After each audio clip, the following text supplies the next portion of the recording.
para business leaders dan intellectual business community, kita lanjutkan diskusi kita hari ini. One reason women don't make it to the C-suite. Kenapa wanita jarang yang menduduki posisi eksekutif? One reason di sini dari artikel ini maksudnya adalah timingnya. Timing dari seorang wanita waktu menduduki posisi puncak itu biasanya adalah waktu-waktu di mana dia harus juga konsentrasi pada keluarga. Misalnya pada saat dia sudah meniti posisi yang hampir menuju puncak, biasanya itu udah umur 40-an buat seorang wanita. Dan pada umur 40-an buat seorang wanita biasanya anaknya umurnya belasan. Dan anak umur belasan adalah anak umur yang rawan ya sebagai remaja, karena kita semua tahu bahwa di masa remaja, masa yang mencari identitas, masa penuh godaan, temannya banyak, kita nggak tahu temannya siapa aja dan apa aja pengaruh lingkungan yang masuk ke dalam anak kita, sehingga kita harus sangat mengawasi itu. Dan biasanya secara sosial itu tuntutan untuk bertanggung jawab terhadap anak ini adalah pada ibunya, bukan hanya di Indonesia tetapi juga di seluruh dunia. Dan artikel ini ditulis di Amerika, bukan di Indonesia. Jadi Amerika juga hal yang terjadi yang sama gitu ya. Nah, dari pembicaraan kita dengan Betty, kita tadi menangkap dari Betty itu memandang dari sudut lain ya. Jadi timing ini mengena kepada sudut individual, sudut sosial, dan sudut organisasi. Ya, organisasi sendiri pada saat biasa organisasi melihat pada seorang meningkat karirnya, pada titik tertentu dikasih offer, mau nggak menduduki posisi ini. Kalau dia bilang enggak, saya harus menjaga anak saya dulu, nanti aja, ya udah lewat gitu, keretanya udah lewat. Next time dia siap, walaupun anaknya udah besar, next time udah siap, organisasi bilang ya posisinya udah lewat, mungkin Anda harus siap-siap untuk pensiun aja deh gitu ya, waktunya udah lewat, umurnya udah lewat gitu ya. Nah, jadi kita explore sekarang dari segi organisasi nih ya. Jadi Betty juga katakan organisasi itu seringkali memberikan tugas-tugas berat hanya kepada pria. Kalau kita ngomong organisasi itu siapa sih? Ya, organisasi itu berarti orang-orang di dalamnya, eksekutif-eksekutif yang ada di dalamnya. Ya. Dan kebanyakan eksekutif-eksekutif itu adalah pria. Betul. Jadi memang pria by nature kan try to be elegant tuh wanita gitu ya. Try to protect women. Itu nggak salah dong. Nggak salah, itu nggak maksudnya salah ya. baik. Maksudnya baik kan untuk jangan memberikan tugas yang terlalu berat, karena juga mungkin juga dipengaruhi oleh backgroundnya dia. Kalau istri saya dikasih tugas berat, nanti di rumah dia nggak bisa ngurus anak gitu kan. Betul. Nah, jadi para CEO pria ataupun para eksekutif pria ini yang juga jadi kurang memberikan tugas dan tanggung jawab yang lebih berat, yang merupakan challenge yang bisa membuat wanita itu membuktikan dia mampu gitu. Betul. Ya. Betul. Nah, seharusnya gimana, Bet? Apakah itu tidak seharusnya demikian? Jadi gini, yang kita alami ya, pertama kali waktu saya naik jadi CEO, itu saya mendapatkan email dari teman-teman wanita dari banyak negara. Mereka itu, waduh, dia bilang saya senang sekali akhirnya glass ceiling itu. Ternyata impian ini bukan impian wanita Indonesia aja, impian wanita seluruh dunia ya. Ternyata wanita bisa mencapai posisi puncak ya.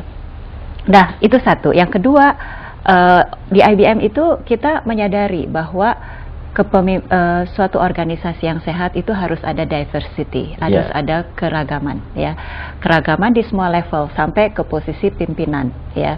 Karena kalau organisasi itu beragam, itu keputusan-keputusan yang diambil itu akan jauh lebih bagus kualitasnya karena sudut pandangnya berbeda-beda ya.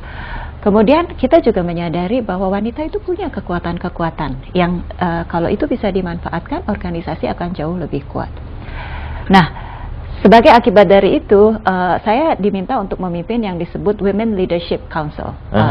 Yang Women Leadership Council itu tugasnya adalah sebetulnya apa sih yang menghambat wanita untuk naik ke posisi puncak, lalu bagaimana organisasi bisa membantu untuk menjawab tantangan-tantangan itu.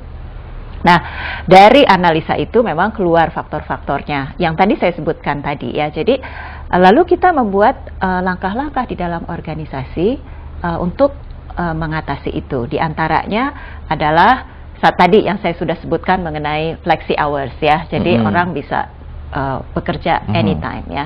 Itu satu udah nilai plus. Yang kedua yang kita lakukan adalah kita melakukan pelatihan kepada para managers wanita dan pria bahwa diversity itu penting dan kita harus memberikan kesempatan kepada pria maupun wanita untuk bisa naik.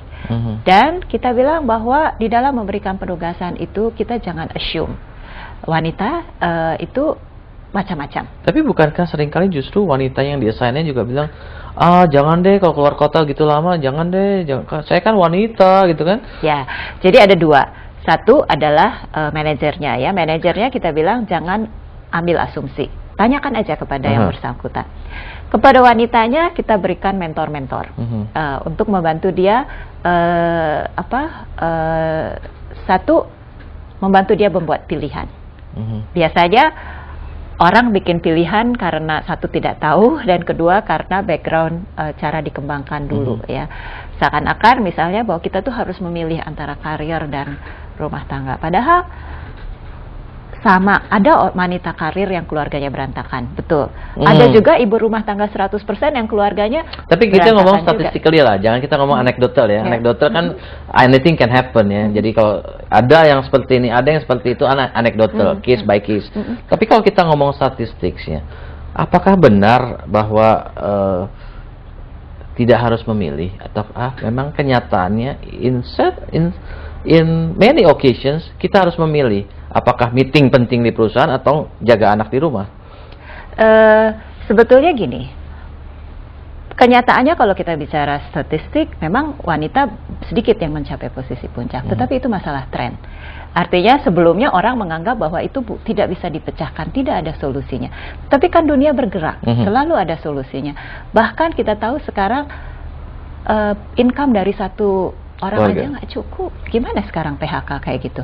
Artinya kalau suami istri bekerja masih ada cadangan gitu kan, backup itu selalu penting. Jadi jangan itu dianggap sebagai sesuatu. Kalau kita take to the extreme ya, can you accept that kalau misalnya sekarang wanita aja yang bekerja, pria tuh jadi bapak rumah tangga gitu misalnya? Boleh udah banyak begitu teman ya? saya seperti itu. Kalau sekarang orang harus realistis ya. Wanita ada yang ternyata wanitanya lebih berbakat di dalam mencari nafkah, dan si prianya lebih berbakat di dalam mengurusi rumah tangga, dan itu udah kejadian di luar negeri maupun di Indonesia. Ya, jadi menurut saya zaman berubah, tantangan-tantangan berubah. Ya, tidak ada sesuatu yang tidak bisa. Artinya kita menikah itu masing-masing mempunyai plus and minus, dan kita harus cari solusi yang workable di dalam keluarga kita, dan kita harus open minded. Penting bahwa anak harus dibesarkan dengan baik. Kita bikin decisions untuk punya anak, kita harus bertanggung jawab. Penting juga bahwa secara suami maupun istri itu punya aspirasi, punya kepuasan, punya cita-cita, dan itu juga sesuatu yang penting, karena kalau kita tidak bahagia, jangan harap seorang ibu yang tidak bahagia bisa membesarkan anaknya dengan baik. Ya.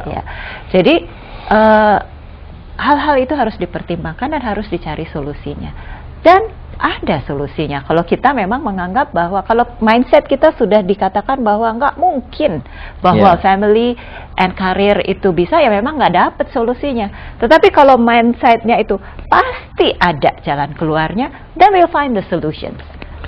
Itu prinsipnya, dan solusinya bisa berbeda-beda untuk setiap keluarga, karena suami kita lain-lain, istrinya juga lain-lain, then we'll find something yang workable for the family. The optimal one lah ya, mungkin may not be the ideal one, but the optimal one. Oke, Betty, karena waktu sangat singkat, menarik sekali, kita kayaknya belum selesai-selesai kita bicara ya. Selesai ini cerita tapi karena panjang. waktu harus kita akhiri, ya, harus kita summary-kan. Dari yang kita bicarakan berdasarkan artikel Harvard Business Review dan pengalaman Betty, kita tadi bicarakan artikel Harvard Business Review, One Reason Women Don't Make It to the C-Suite. Berdasarkan analisis dari seorang neuropsikiatris, apakah itu karena perbedaan otak? Dalam artikel ini dikatakan ya ada perbedaan otak juga, karena memang wanita itu secara naturally dia akan lebih tend untuk ngurusin keluarga dibandingkan pria. Kalau kita lihat secara natural juga di dunia binatang gitu ya, kita bukan binatang tapi kita sedikit banyak ada sifat-sifat juga yang mirip gitu ya, bahwa memang yang namanya singa pria itu, singa jantan itu yang cari makanan, yang anak-anaknya diurus oleh singa betina ya. Hampir semua binatang seperti itu hanya beberapa exceptions lah, yang dimana burung dara misalnya yang jantannya juga mengurus anak misalnya. Tapi hampir semua natural mekanisme seperti itu. Makanya juga di dalam pelajaran tradisi kita, kultur kita, agama kita juga mengajarkan hal-hal yang mirip. Itu yang membuat dari segi sosial wanita sulit menduduki C-suite. Dan dari artikel ini dikatakan juga timingnya juga sangat menentukan, karena pada saat posisi yang diperlukan itu penting sehingga konsentrasi pada perusahaan itu harus tinggi, di saat itu pula kebutuhan untuk memperhatikan keluarga juga sangat tinggi. Misalnya pada saat anak-anak sudah memasuki masa remaja. Nah, dari pembicaraan kita dengan Betty itu ada Betty menyoroti 3 hal, yaitu adalah faktor individu, faktor sosial, dan faktor organisasi. Faktor individu itu tidak cita-cita tidak tinggi dan kemudian kurang tampil, ya. Tetapi Betty katakan bahwa itu bisa diatasi dengan mindset yang baik dan mentor. Ya. Secara sosial, kedudukan pria dan wanita yang paling penting yang harus dikongkoin husband lah, suami. Kalau suaminya setuju, itu akan jauh lebih mudah. Kalau suaminya nggak setuju, nah itu yang masalah. Ya. Organisasi, ya, organisasi itu harus organisasi yang modern, yang bisa berdasarkan result oriented dan flexi hours dan segala macam, yang bisa membuat wanita itu bisa memutuskan waktu yang mana harus ke company, waktu yang mana dia bisa gunakan untuk hal-hal yang urgent di keluarganya. Tetapi memang mungkin tidak semua organisasi husband ataupun orang itu ideal. Tapi yang kita harus cari bagaimana kita bisa mengoptimalkan dari sisi-sisi ini. Mungkin berarti ada yang ingin ditambahkan, beberapa poin tambahan? Ya, saya kira beberapa poin yang ingin saya tambahkan bagi wanita ini, saya fokuskan ke masalah individu dulu ya. Artinya supaya bisa mungkin naik. Mungkin 1 menit berarti? Ya. Oke. Untuk bisa ke posisi puncak ya, kita juga harus membangun jejaring ya. Networking itu penting. Seringkali kita menganggap ini tidak penting ya. Jadi kita di networking ya, di networking penting karena di situ kita bisa lihat kesempatan. Jadi kita bisa mengencourage kita juga. Teman saya bisa, kok kita nggak bisa gitu ya? Betul. Itu networking. Kemudian yang lain adalah work-life balance ya. Kadang-kadang perempuan itu ingin menjadi segalanya sehingga kayaknya capek sebelum waktunya ya. Padahal kita tahu bahwa kita ini pelari maraton, bukan pelari sprint. Jadi kita harus siap lari panjang. Jadi hidup harus punya hobi yang bisa membuat kita fresh ya. Harus punya selain pekerjaan dan keluarga, kita harus sediakan waktu buat diri kita sendiri supaya kita punya energi yang tidak habis-habis ya. Karena hidup ini bukan hanya kerja, bukan hanya keluarga, tapi juga mau take care about ourselves juga ya. Dan juga community kita sosial. Jadi kita harus punya work-life balance. Oke, Betty, thank you very much. Demikianlah Business Leaders dan Intellectual Business Community, kesimpulan kita hari ini, kesimpulan yang sangat dipersingkat. Dan kita akan jumpa dalam CEO Reference berikutnya. Saya Dr. Bayu Prawirahi, Executive Director Intellectual Business Community, mengucapkan sampai jumpa dalam edisi berikutnya.